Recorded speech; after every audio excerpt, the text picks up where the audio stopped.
All right, everybody, we are going into our last review of the year, besides the final review. So, our last unit test review of the year.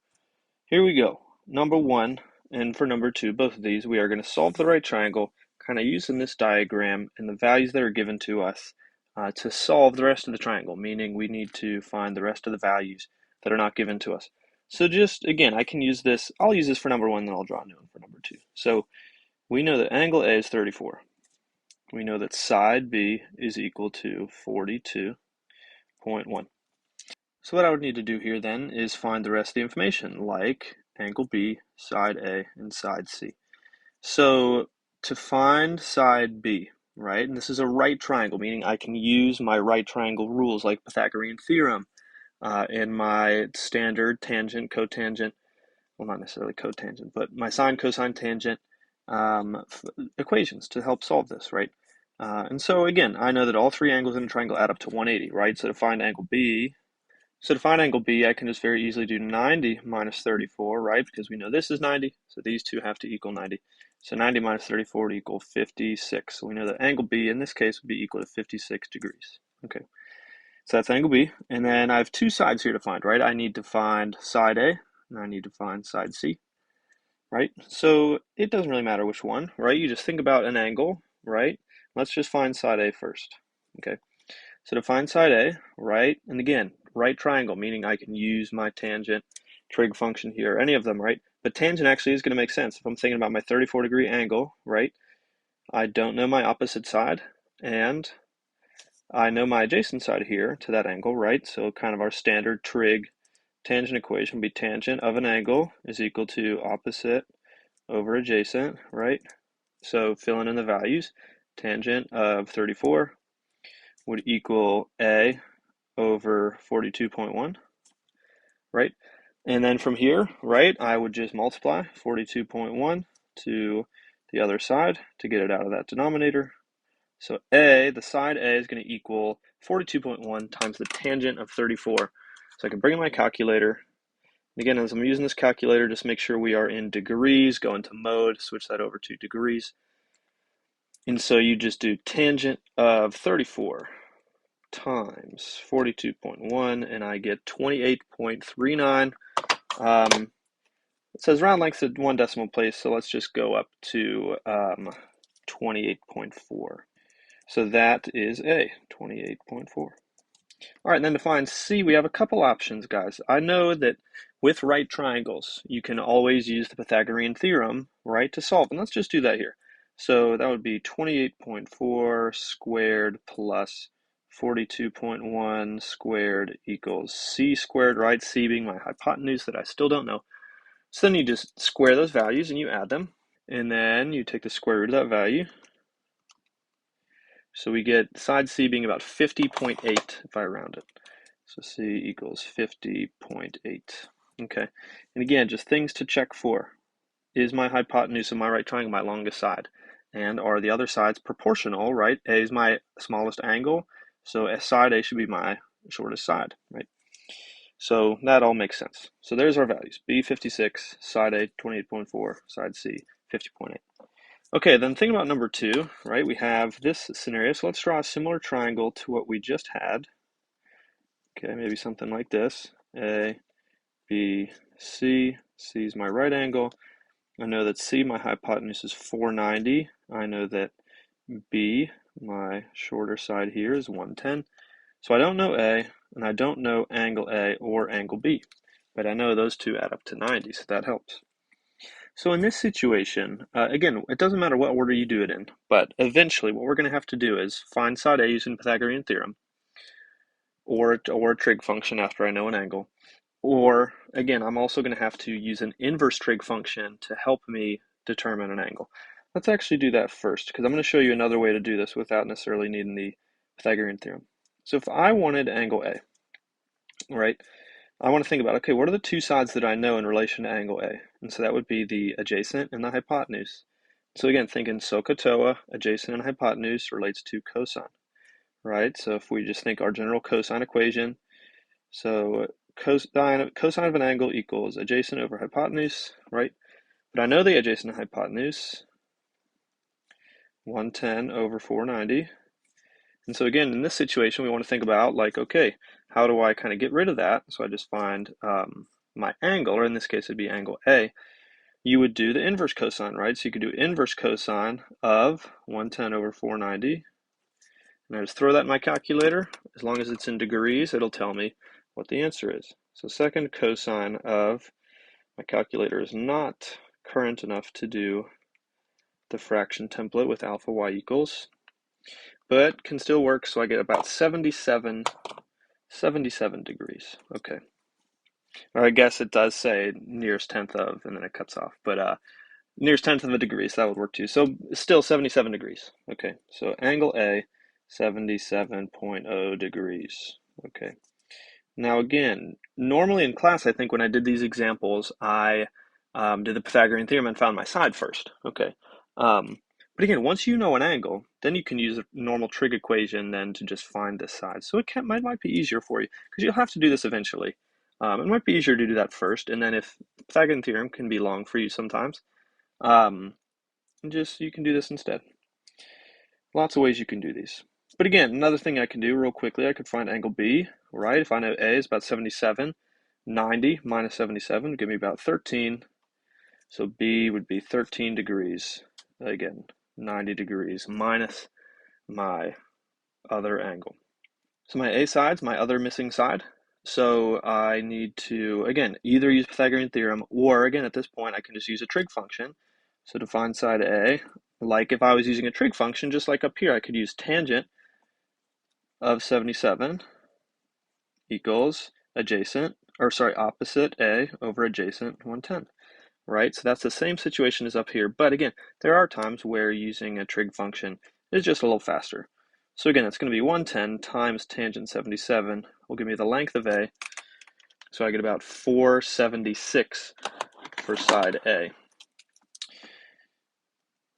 So that's pretty close. That's pretty close to what my hypotenuse is, but hypotenuse is still biggest. And again, we see some extreme angles here. So sometimes that happens. You have some sides that are pretty close like that. But that's just, you can do that. Again, and you do Pythagorean theorem here too to solve and find that. That's also okay. All right, number 3, similar, just given a word problem. So from a boat on a lake. Okay, so there's my terrible drawing to try to draw this, but it's actually not going to be super accurate, but it's fine. So from a boat on a lake, the angle of elevation to the top of a cliff is 24. So again, if I was drawing this maybe accurately, right, like that would be talking about maybe this from the boat to the top of the cliff, that angle would be 24. Again, I drew my boat a little bit too close to my cliff, but you guys get the idea. So if the base of the cliff is 1594 feet from the boat, so that would be this distance right here, 1594 feet, okay. How high is the cliff, right? So I'm finding this distance right here. I drew my jagged edge cliff there, but I'm trying to find this distance. That would be my x, okay. And so again, I want to think about this, right? And again, maybe a less detailed drawing would help there. But anyway, so I want to think about like, okay, what do I know in terms of my angle? And then where are my sides in relationship to that angle, right? So again, this is going to be another one for assuming that cliff kind of meets the ground at a 90-degree angle. Again, I'm looking at my x side is opposite that angle from the boat to the top of the cliff. And then the distance from the boat to the cliff is 1594 feet. So yeah, that would be opposite and adjacent. So another one where we could use tangent, right? So just like before, tangent 24 would equal opposite side x over adjacent side 1594. And then again, just like the other ones, I would multiply over that 1594 to the other side. So I'd find my answer by doing 1594 times tangent 24. So I get an answer of about 709. So again, my drawing is very much not to scale or accurate, really in any way, but it's fine. So 709.69 actually, so we can round that up to the nearest foot to 710. So about 710 feet using my tangent function there to find that. Okay. All right, number 4, solve the triangle using law of sines. So again, you guys are given a formula sheet here where you're given your law of sines ratios. And again, I have them written this way because that's mostly how you'd like to use them on the test. But again, you remember you can write the sines on top and the side lengths on bottom. and that is just fine too. But again, we bring these law of sines and law of cosines in when we're using non-right triangles, right? And that's what we have here. So again, the directions just say solve the triangle, which means I need to find all the missing angles and sides. And what's harder sometimes here too is it doesn't label the letters of the sides, especially the ones that I know. But again, our rule, just like with right triangles, our side lengths are the opposite the angles of the same letter. So angle A here is 45, that's across from side A. Angle B here is 4, so the side across from that here, well, side length is 4, angle B I don't know. And then C, 65 is across from side C that I don't know. So I need to find angle C, or sorry, excuse me. I need to find angle B, I need to find side A, and I need to find side C. Okay, so that's my 3 tasks here to solve this triangle. Solving for angle B is super easy, right? Because I know 2 of the angles already. So I can just do 180 minus 65 minus 45. Or you can kind of add those first, right? Adding those would give you 110. So 180 minus 110 would equal about 70, right? So angle B should be about 70 degrees, okay? Again, you can just do a quick check, make sure those all add to 180, and that can help. And then from here, right, we need to find our side lengths, right? And so this is where law of sines comes in. What I need to be able to use the law of sines is what I call a complete set, right? So I need like a full either like side B and angle B, or sine A and angle A, side C, angle C. So I need one complete set of those. And I can use that complete set to find the other ones because all those ratios are equal to each other.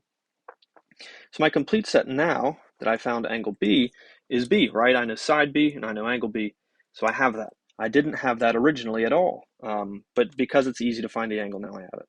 So I'm going to use my B over sine B to help me find the other letters, okay? And so that would be A over sine A here, right? And so here I fill in what I know, and I'm going to solve for what I don't know, right? And what I don't know is side A. So that's going to turn into side B, which is 4, over sine of angle B, and angle B is 70, equals side A that I don't know over cosine or sine of angle A, and angle A is 45. Okay, so I set up my ratios, and then from here, I am going to try to solve this for A, right? And so what that would involve is multiplying over this sine of 45, and what that's going to do is it's going to end up coming up here into the numerator. So that'll turn into sine of 45 times 4 over sine of 70. And so that's just something I can throw into my calculator and get an answer to, right? And again, if you are using an old calculator like me, you have to kind of do the whole top and the whole bottom of the fraction in a parenthesis group. Would really encourage you to use your alpha y equals mode if you have your calculators able to do that. Okay, so divided by sine of 70. Okay, so we find that side A is about 3.00, and again, it doesn't specify rounding here, so we'll just go, I mean, that's basically just 3, right? So we'll just say 3. Side A is 3.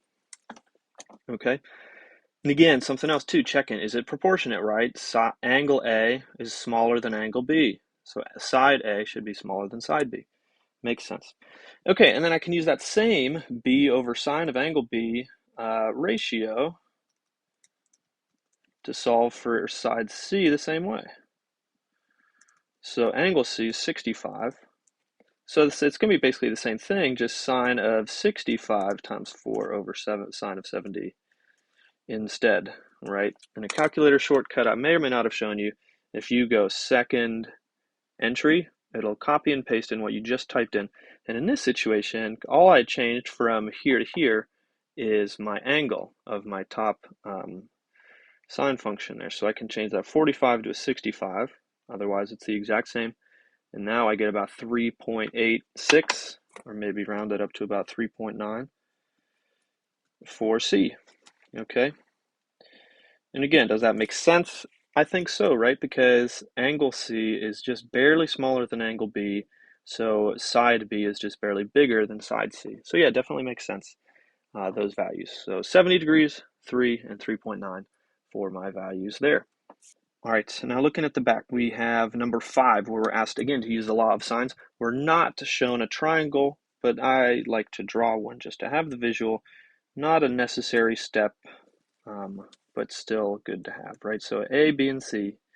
Doesn't matter necessarily where all the angles are, as long the important part is that all the sides are across from those if you are drawing your diagram here. So in this situation, I'm told that angle A is 11.2 degrees. I'm told that angle C is 131.6 degrees. Okay, so those are set in stone, and I'm told that side A is 92.6. So again, the things to notice here, just in our situation, law of sines, I need that complete set, right? I need those values so that I can use that ratio to find my other stuff. And I have that, right? I know side A and I know angle A. So that is going to be a good and helpful ratio to use to find the other one. So 92.6 over sine of 11.2 will be kind of my go-to ratio to find the other values, okay? And then again, thinking about this too, I know two angles in a triangle. All the angles in a triangle add up to 180. So I can just find angle B. I can just do 180 minus 131.6 minus 11.2. And I can find that. So I get about 37.2 degrees for B. There we go. Okay, so I know all my angles now. Okay. And so I know A, right? And I can find either B or C. We're going to need to do both eventually. Let's just do B now that I just found that angle. So just like on the front page, right, we can take these, I'm going to multiply over that sine of 37.2. So this will turn into B equals 92.6 times sine of 37.2 over sine of 11.2, just like the problem we just did. All right, so I do that, and for B then, side B, I got about 288.24. And again, we'll just go 288.2. You might be thinking, oh my gosh, that's a big side. But again, think about this. Think about this. So side B is much bigger than side A, actually over triple that amount, right? And so it's kind of proportionate, right? Side A was 92, so it makes sense that side B would be much bigger. And then we can imagine then that side C is going to be huge, right? Because this angle is way bigger than the other two, okay? So again, that just gives you an idea of where your answer should be. But again, similar, I can do 92.6 over sine of 11.2 equals C over sine of 131.6, which is angle C, right? Setting up another ratio. Again, hopefully you see the pattern at this point where it's just, again, 92.6 times sine of 131.6 over sine of 11.2. And so I do all that. And yeah, so I get about 356.5. Okay, so it's actually not, it's definitely bigger. Not as big as I thought it would be, actually. But that's okay. Doesn't mean it's wrong. All right, guys, so that was law of sines. There's a couple of those. Now looking at law of cosines. Again, thinking here, we are given three side lengths, right? And again, just keeping track of all this. A across from angle A, B across from angle B, C across from angle C. So I'm given all three side lengths, and I need to find all three angles, right? So again, it's easy to know once I know two angles, I can just find the third one pretty easily. But since it's saying to use law of cosines in the directions, in a couple ways we could do that normally, but again, non-right triangle, so I can't use like my inverse trig functions. So again, a good idea here would be to use these law of cosines values, right? So these are helpful to use when trying to find an angle when I know all three side lengths. And I know all three side lengths here, right? We're given all those three. So I just basically here pick an angle. So let's just go alphabetical order. If I just pick angle A, I can basically just write down that equation, right? So for angle A, again, I'm going to have to do something with that cosine, but we'll deal with that in a second. Right, so there's that formula, right? And so I can just substitute in these values for the A, B, and C side lengths right in there. So that would be 5 squared plus 8 squared minus 7 squared all over 2 times 5 times 7. Okay. Or sorry, excuse me, 2 times 5 times 8. There we go. Okay. So that is my setup. And so again, I'm basically going to evaluate all this. Okay. But again, what's that equal to? All that is equal to the cosine of A. So again, I know that I'll evaluate all this and I'll get a value, right? But I'm going to be taking that's telling me the cosine of angle A is equal to that. Now I'm not interested in what the cosine of the angle is, I just want the angle itself. So again, just to save yourself some time, what you could do, if you want to do it all in one step in the calculator, is just do the inverse cosine of this huge fraction. So I did that, and I got exactly 60, which is pretty cool. So that tells me that angle A is exactly 60 degrees. 60 degrees. Okay, cool. And so then, again, I found my one angle. But unfortunately, again, I can't really use that to find the other ones directly because I need to find a second one, and then I can do that. So I just need to pick another angle, like let's do angle B. And I essentially do the same thing, right? So I go to my cosine of angle B formula right there, and I copy that down. And I just, like I did before, fill in all those values in there, okay? And then, again, same idea. I can throw all that in the calculator, or if I want to do it all in one step, I can do inverse cosine of all that, and then it'll give me an answer. So I did it that time, and I got for angle B about 38 degrees, okay? So 38.2 degrees. Well, actually, if I'm rounding it to the nearest degree, yeah, we should just do just 38. Okay, and then from here, right, super easy. I found my two angles, and that's my big goal. So now I can, so 60 plus 38 would be 98, right? And so 180 minus 98 would give me about 82 degrees. Okay, so C, 82 degrees, because again, that's 180 minus 60 minus 38. Okay, so there we go. Law of cosines, given all three values there using my cosine equations there. All right. Okay, guys, so we're given one more law of cosines problem where we kind of have a side angle side situation, and then we're going to do these two toughies down there.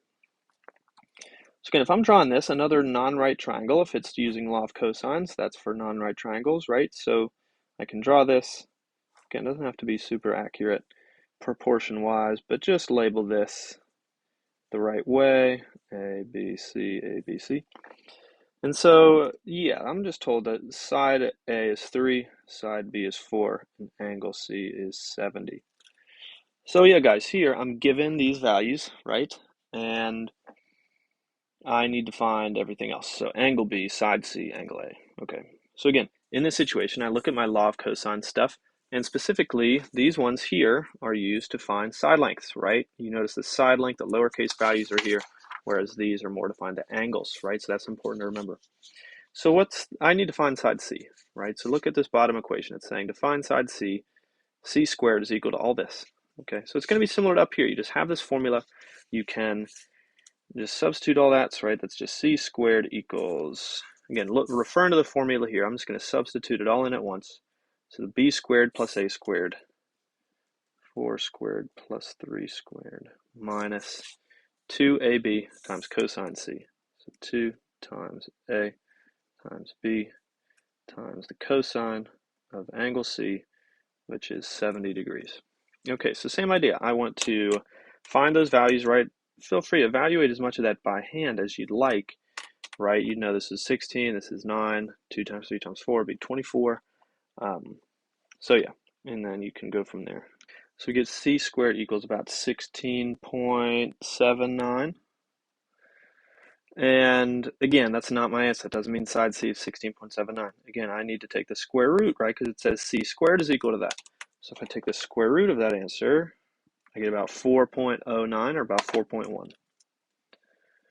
So there we go. That is what side C actually is.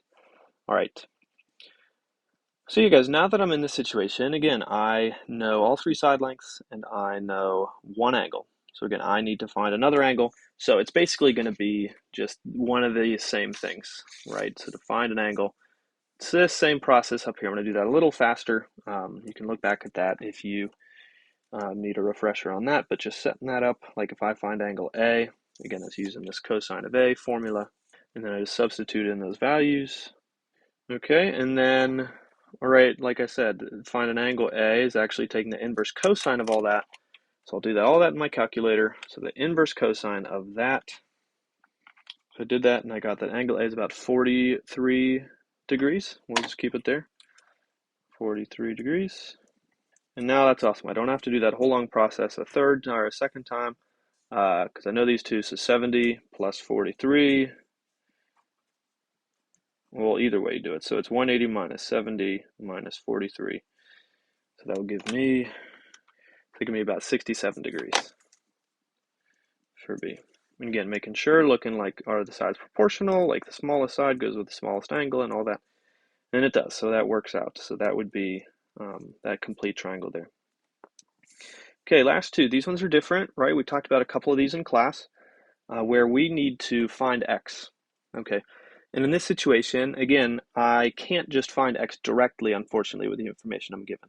But what I can do is, right, because these are right triangles again, so again, we're kind of jumping back and forth between non-right triangles with law of sines and cosines, and then right triangles. So these are right triangles. So again, Pythagorean theorem, okay. My normal trig function equations, okay, for right triangles. So when you do these, don't feel like you have to use all the fancy equations and stuff from here. What would be more helpful is just these normal right triangle trig ratios. Anyway, so again, I look at this, again, can't find x directly, but what I do know is that this length, which I'll call y, plus this length, which I'll call z, those add to give you that x, right? So x equals y plus z. So what I can do here is find y using this information, right? And then find z and then add them. So again, in this case, it's going to be, right, this c is my hypotenuse, and I'm not concerned with that. I just need to know y, and I know this side here. So that would be opposite and adjacent, which tells me tangent. So again, tangent of the angle equals opposite over adjacent. And so again, I can multiply that 300 over. So 300 times tangent 40 will equal my y length. And so when I do that, y is equal to about 251.73. And again, I'm not specifying decimals here. 1 or 2 decimal places is fine. So again, same idea for z here. Z to this angle. Z is opposite. I do know that this shared side here is 300, so it's going to be similar. Tangent of 30 equals z over 300. So same idea, multiply that over. So z is equal to 300 times tangent 30, which is about 173.21. So that's y and that's z. So then I add those two values. So that equals about 424.94, or let's just say 424.9 equals my length of x that I found.